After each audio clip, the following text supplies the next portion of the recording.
All right, let's talk about traditional sales training. It just doesn't work anymore. And you may find this, especially if you've started and you've done a couple of sales calls yourself, or you've been in the industry for a while. People are keen to it now.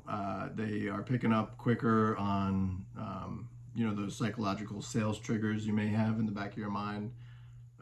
The analogy that's always used is the car salesman, right? When the car salesman comes out and asks if you need any help, you just, without even thinking about it, say, no, I'm just looking, which we all know is an objection, but that comes out right away, right? And when you're on the phone or you're talking to sellers, that guard is up right from the beginning.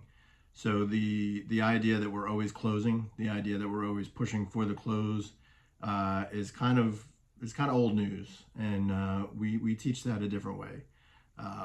Some may say it's a more empathetical approach. I kind of agree and kind of disagree with that.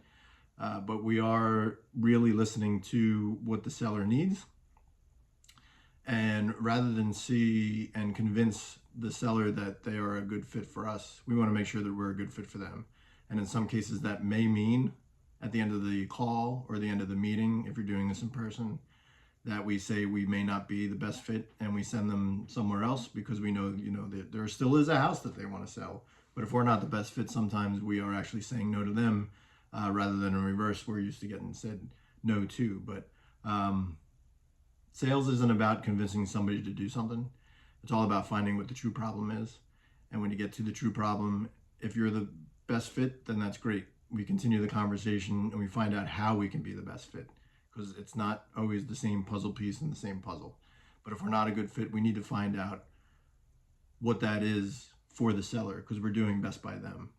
And then in that, you win either way, because either you get the contract and you get a house to either wholesale or flip, whatever your strategy is, or you are the expert in that field and you're knowledgeable about what they need and have their needs met. And that could end up with being a review, which at the end of the day could make you more money down the road. So a win-win is what we're trying to create here. And rather than do the pushy close techniques from the past, we're teaching it a different way and we're getting more closes because of it.